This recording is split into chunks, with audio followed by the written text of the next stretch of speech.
Welcome in, ladies and gentlemen, to Season 1, Episode 6 of the Sonoma State Dynasty here on the Rabbit Hole Sports and Media YouTube channel. In this one, we will take on the option attack of Bryson Daly and the Army Black Knights. But first, you know how we do it if you've been watching up to this point. A little business, first and foremost, starting in some recruiting updates. We have some movement. No players coming to our team, unfortunately, but we do have a little bit of more clarity of some 4 stars and some 3 stars as well. Moving on to other destinations for their future college, starting with 4-star Lee Vallejo out of San Mateo. He's going to Oregon. If you played this game, Oregon is a regular getting the big-time recruits out west, so we are a victim of that here. 4-star Tremaine Ganaway from my hometown, Carlsbad, California. He's going to UCLA, going to rep the Bruins, potentially for the next 4 years. We'll see if he ends up in the portal.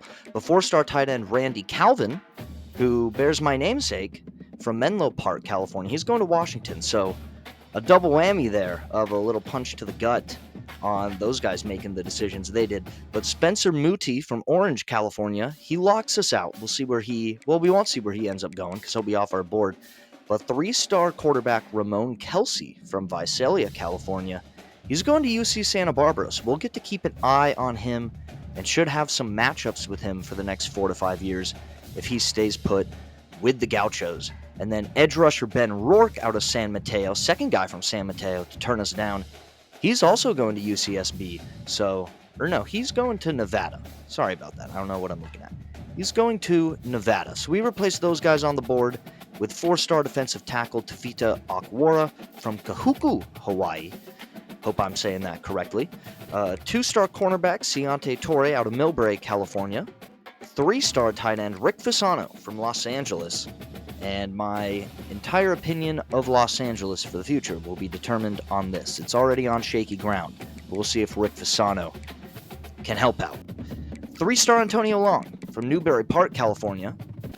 And then 2-star Fana Gerber from Indio, California. Is he related to the Gerber baby family? Maybe a little key to some NIL funds down the line. Stay tuned to find out if that ends up matriculating in any way. And then as far as the games for the previous week, I do apologize. I did not record the scores for all the big games I talked about a week ago, with the exception of the Appalachian State and Marshall game, where it was Marshall taking a 44-17 win over App State. So they have the early advantage in the ACC in terms of staying afloat and not returning to the CUSA. Like I mentioned, the ACC conference games for some reason are not registering. So we will use overall record as the first indicator, and then this head-to-head matchup as a tiebreaker if need be. But this week we got USC, number 14, visiting Ohio State in the Big Ten. Staying in the conference, number 3, Oregon visits Utah in what used to be a Pac-12 showdown, now a Big Ten matchup. And then number 7, Georgia visits number 19, Miami in what is now an SEC game. And then Florida State remains in the spotlight on this virtual redemption tour. Can their march towards a potential SEC title, national title, continue forward through Baton Rouge, Louisiana, in a place better known as Death Valley in college football? Can the Seminoles survive a showdown with the LSU Tigers in an SEC game? I don't know. I say matchup and showdown all the time, and sorry to ruin that dramatic commentary with this thing here. So I'm looking for new phrases, but got a little stuck there, can't lie. But for our opponent this week, we, like I mentioned, have to start the option and Bryson Daly. Essentially the opposite of Hawaii, which was a lot of option passing, a lot of option running this week with the Black Knights. A lot of overfronts from us defensively are going to be the key, mixing in some edge rushes and some middle A-gap blitzes with linebackers. And then, of course, getting into our coaching adjustments and staying home on our read key on the read option and setting the edge, actually playing the running back on our pitch key and not letting them get outside to the perimeter on us. That's going to be what we're going to focus on this week and see if we can improve upon a much better overall defensive outing against Nevada. Still some big plays given up, but overall, moving in the right direction. And a lot of that has to do with Taj Coles, who has 3.5 sacks in his last 2 games. And overall, through the first 5 this year, gotten to the quarterback 4.5 times, but has 13 tackles for loss. So what, 2.6 per game? Not too bad for Taj Coles. And we'll see if the Seawolves can get back-to-back wins for the first time in the Dynasty as we take on the Black Knights. Here we go. Wearing a little bit of an alternate in this one. White pants, white helmet with the traditional helm. I made the uniforms so they can be a little bit interchangeable, but we're starting on defense. And there is the main guy, Bryson Daly, of course, throwing the ball. Not his primary job on this offense. Really going to test our discipline. We're going to shift, we're going to slant, and we're going to get right through an A-gap right away. Joshua Townsend with a nice tackle for loss right off the bat and getting him into a 3rd down early and right off the field for the Seawolves. A 3-and-out. Don't know if we've had any of those so far in this campaign, but a little bit of an error on the punt. I switched on to the returner and then accidentally moved him with the left stick, so I had to had to manually run to the spot, and I didn't realize that. And then here, just something weird on that motion wide receiver option. Ran really well up to this point in the year, but not a great start there. So backed up in a 3rd down, and we just don't want to do anything stupid. So we're going to give it to Cameron Teague, let him work up the middle, get 6 yards, make it an easier punt, but it would still give Army pretty good field position, and they have a 2nd and 9 in our territory, and we are stuffing it up. That is Deshaun Meeks right there with the stop. And then here, on an out route, going to connect, and Quincy Blue is going to run him down and lay a little bit of wood down by the 11-yard line. Nice hit there, but a huge gain for Army as they move into the red zone, and a little bit of a fake, almost trap action there, but nothing going on. 3rd and goal, they're going to go to the screen, and we are going to be able to keep them from breaking loose to the outside, and they are going to settle for a field goal attempt, but it is wide to the left, no good. So we get some help there from some bad kicking. We have not had a missed field goal, I believe, yet from an opponent. So nice to get one there as we get it up to Scooter Page on our next drive to get it rolling. TB5 in company, Teron Barnes. Guess that's the nickname we'll try out for now. Let me know if you mess with it or if you want me to shut up and not say that ever again in the comments below. We're going to get it underneath Scooter Page again from TB5. And that's a couple of catches early on for the sophomore receiver as Sonoma looks to get an early lead. Late in the first quarter, no score. Going to try to get some double moves on the outside. And we get rid of it just in time. Almost an opportunity for a pick 6 for the D-line. Cannot quite hold on there. And that is going to set up a 4th down opportunity that we are going to go for. And not able to hang on. Could not tell who that was. Might have been Demetrius Williamson, might have been Scooter Page, might have been Javion Foreman. But either way, it's incomplete, and Army takes over, but we're looking to get them off the field quickly, but they're going to connect right there for a 1st down, and they are back on the fringe of the red zone. But we keep that middle plug, miss a tackle there, and Kanye Udo was tired of getting tackled for a loss, so he going to make sure he gets 5 yards. Gritty run. Breaking a couple of tackles, but a 4th and 4 here. They're going to go for it, and it is in the hands of the receiver. He cannot hang on. And we get a couple of breaks here early. Missed field goal and a drop. However, they are an option team. You do want to force them to do some things they're not comfortable with. We did have a couple guys in the area, but looked like a very catchable ball. But we are back on offense. We have not done anything with the great work our defense has done, so need to come up with something magical on a 3rd and 13. It's TB5 right up the middle with the scramble for a nomination 1st down. And we are trying to move our way into Army territory, I believe for the first time in this one. We have not gotten it downfield too much. We try to right here for Javion Foreman, but it is broken up and incomplete. So let's go to the edge and get Scott McLawler out on the perimeter on that little slide read option, essentially an extended triple option. We're kind of trying to run a more spread out, more open version of what Army is trying to do, essentially. That's a little bit of deeper football concept, a little dagger concept right there to get it to Demetrius Williamson. And we are on a bit of a march finally. 3rd down and 14. Can we come up with anything? Gonna get it underneath Mr. Williamson, number 3, the senior, for 6 yards. But it is gonna be a field goal attempt from number 39, Ian Wells. That is gonna get us on the board. So first points of the game coming midway through the 2nd quarter. Really our first defensive battle we've had in this one. And we continue to stuff up that middle, continuing to stay home on the perimeter, force them to give the ball, and they have an open shot there, and they miss down the field. They missed a couple of opportunities throwing in this game. If that continues to happen, missing that obvious of throws with the CPU, I'll adjust some sliders, but that hasn't really happened for the most part. Braden Schrager and Hawaii, and pretty much everyone else have thrown the ball on us with reckless abandon. So forcing an option team to throw the ball as much as they have up to this point and will continue to do in this game. I'm not going to overstress the results of some missed throws in this game, but we will keep an eye on that, make sure it doesn't continue. And on a jet sweep here, we're going to get it to Javion Foreman. Cheese, please! And we are on the corner, and it is, well, not 1st and goal, but we're at the 10 now. 2nd and 8, TB5 is going to get it to a 1st and goal on the 1-yard line. And on 2nd and goal here, we're going to try a little play action. Gregory out in the flat, Gunderson underneath, but we're going to try McLawler in the back of the end zone, and he cannot hang on. And it is a 3rd and goal. What can we cook up here? A little formation into boundary. Unbalanced formation. They have so many guys on the left, we really just need to get it off that right-hand side, and we do so with a little split zone to Spencer Strickland, and Sonoma State is in the end zone once again in this one.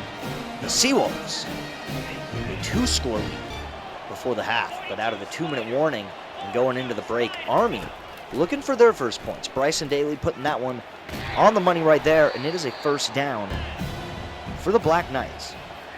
But on a 3rd down, going to go with a mid-screen. Great call against the blitz. And a 1st down. I should really have the opponent's rosters in front of me, but I also record sound bites in a dark room, so I wouldn't be able to read it anyway. But number 15 with a 1st down catch. And then right there on the corner, Daly getting it in there again for another 1st down. So Army on a bit of a march and then laying out and making a grab there. So making up for some of those missed throws, making some great plays here. And they're going to cap it off with 46 seconds left in the half with their first touchdown of the game. Army in the end zone and going for 2. Trying to make this one, I mean, I don't really know why necessarily, because why not? But 2-point conversion for Army, 10-8. Can we come up with something before the half? Started underneath with Scott McLawler, 2 timeouts to work with. And 39 seconds on the clock, going to go no huddle. Get it snapped quick. Time in the pocket. Check down. Keontae Tyson. It is a Sonoma State 1st down on a good start to a drive here. And Scott McLawler right over the top. He's down the sideline inside the 10-yard line. And Sonoma State is marching yet again. So after a slow start, finding some good rhythm here on offense. Going to motion Scooter Page across the formation. Come back for Mr. Foreman, and he cannot hang on to it. And with 4 seconds to go and no timeouts, Sonoma State's going to settle for 3. Would love to have gotten a touchdown, but an excellent job of putting together a drive there before the half, getting into no huddle, getting the ball off underneath for some available checkdowns. You can see 252 yards of total offense for us, but Army 142 passing yards despite those missed throws. So forcing a triple option team into those kind of splits, I feel like, is a win defensively. Only 22 yards on the ground, and we're going to keep making the smart throw. Get it to Scott McLawler here, and here we're going to do play action and essentially just clear it out. For Foreman on the wheel, we love to see it. Mr. Williamson getting essentially the that's not a legal thing to do, intentionally pick, but the route does that job. We get it to Foreman on the wheel, and here we're going to go back to the slide concept. This time to the fullback. So as you can see, we do have a good amount of similar concepts out of different formations. So I feel like that's a real resemblance you see in successful offenses, and that's what we want to do with our offense. But we miss a throw here, but we're going to go to McLawler on a tight end screen on 2nd and 10. And we are going to make our way into the red zone. Demetrius Williamson coming up injured. He would be unavailable for the rest of this game, but here, same formation and showing the same run that we scored the touchdown on earlier. But this time, we're going to have an alert bubble on the outside, and it is Scooter Page into the end zone. Sonoma State on an absolute roll offensively. It is number 22 taking the simple bubble, a little scat, right? Scat and shoot. There we go. Just scat it out to your receiver when they overload the box for the run. And then what a beautiful option right here from Bryson Daly, getting almost 5-6 yards down the field before getting it out. Tremendous execution, but a 2-score lead early in the second half. And that run defense is continuing to do work. That is Taj Coles and Stephen Harper in the backfield making the play. And here Bryson Daly getting out of the pocket and going to take off. And he is going to get, well, doesn't quite get around Taj Coles, but does an excellent job of picking up the first down. But on a 3rd and 8, another missed throw from Bryson Daly. Their time, what are we talking about? That time, we did have a few guys right in his face getting pressure. So, I feel like that one makes a little more sense. But on a read here, keeper, get it out. That is Scooter Page again. Our juke move ratings, not too high if you've been watching. We're not really putting on a clinic on how to make guys miss in open field. But we do get a nice first down there with Scooter Page. And then TB5 off the play action. Gonna find number 15, Javion Foreman, and get in near midfield to set us up with a 2nd and 5. As we are looking to make it our 5th consecutive drive with a score. And we're going to get it to McLawler again, this time showing a little orbit motion with it. And then, of course, that split zone run we've shown a couple times as the same action from the tight end, but just having a block as opposed to go out in the flat, right? This is how we try to cook. This is how we try to cook here at Sonoma State, give ourselves a chance to win with our 69 overall roster. But we are at the 30-yard line, 3rd and 1. We're going to get it out to Scooter Page, and he is going to have enough speed to get the first down and then some just outside the red zone around the 23, 22-yard line. 3rd and 3 from the 15. Teron Barnes, great catch in traffic from Javion Foreman, and it is going to bring up a 2nd and 14. Got a little deep curl with a Texas stepping up, cannot get it out. We had Spencer Strickland getting wide open there, but we cannot get him the ball.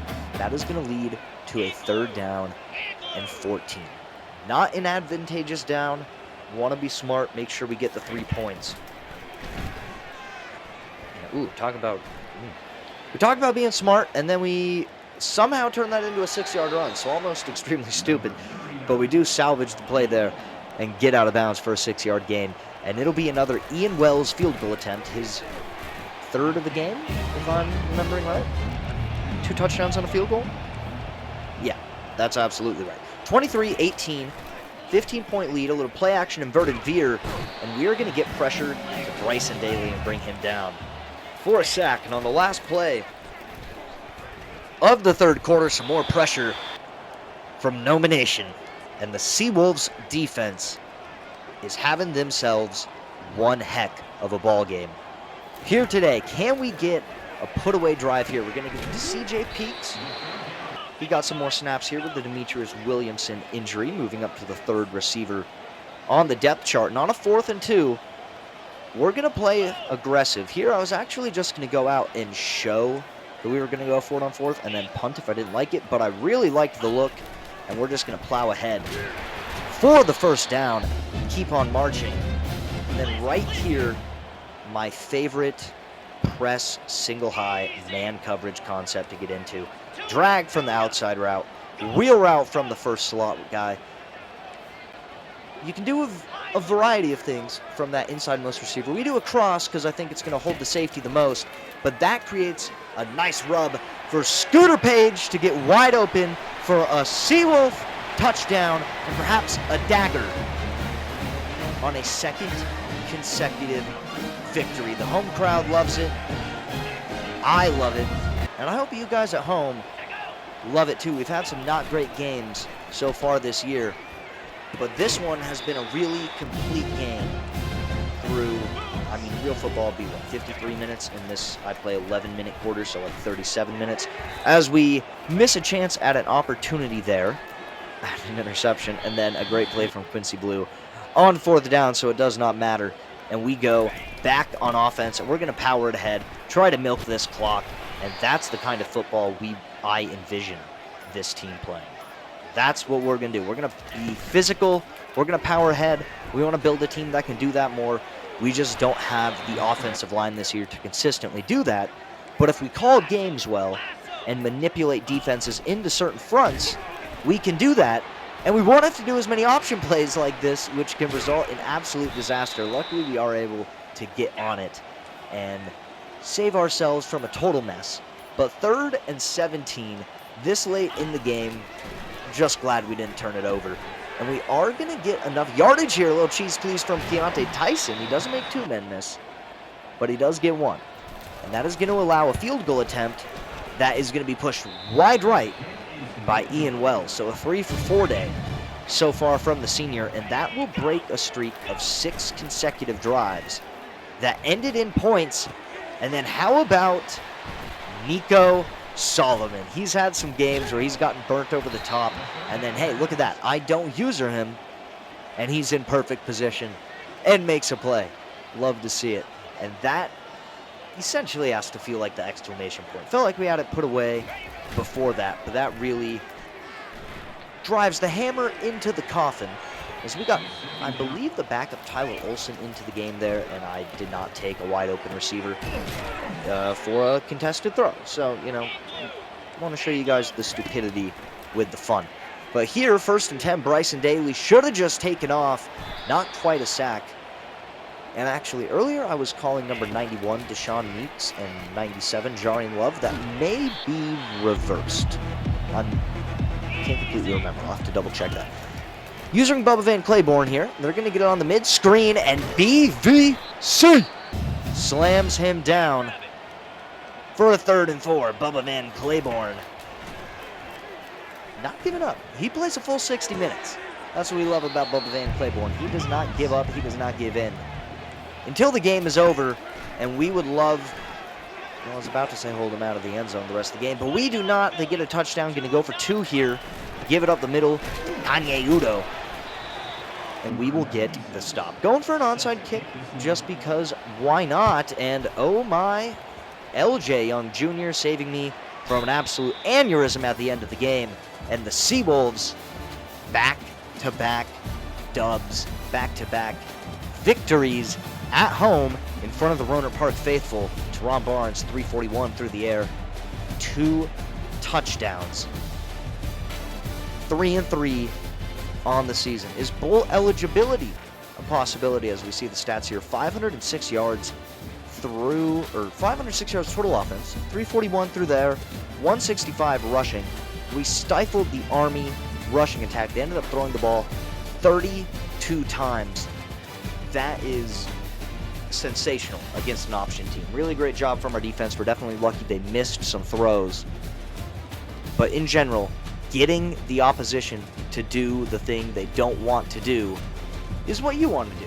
And Scott McLaughlin and Scooter Page each go over 100 yards. Scooter adding a couple more touchdowns to the season total. Tremendous ball distribution there. 8 or 9 different guys with receptions. Dustin Flint and Joshua Townsend split a sack. Bryson Daly throws for 245, a couple of touchdowns, 16 of 32. But Kanye Uda, just 10 attempts, 6 yards. Daly, 5 attempts, 15 yards. But Noah Short with a decent outing, 6 catches, 79 yards, and a touchdown. Kyle Lewis picks up a sack for the Knights as well. But our best all-around game of the season. We head in to the bulk of our schedule next week as Joshua Townsend picks up 4 tackles for loss and is Pac-12 Player of the Week. We start that schedule against the Thundering Herd. We'll see you next time.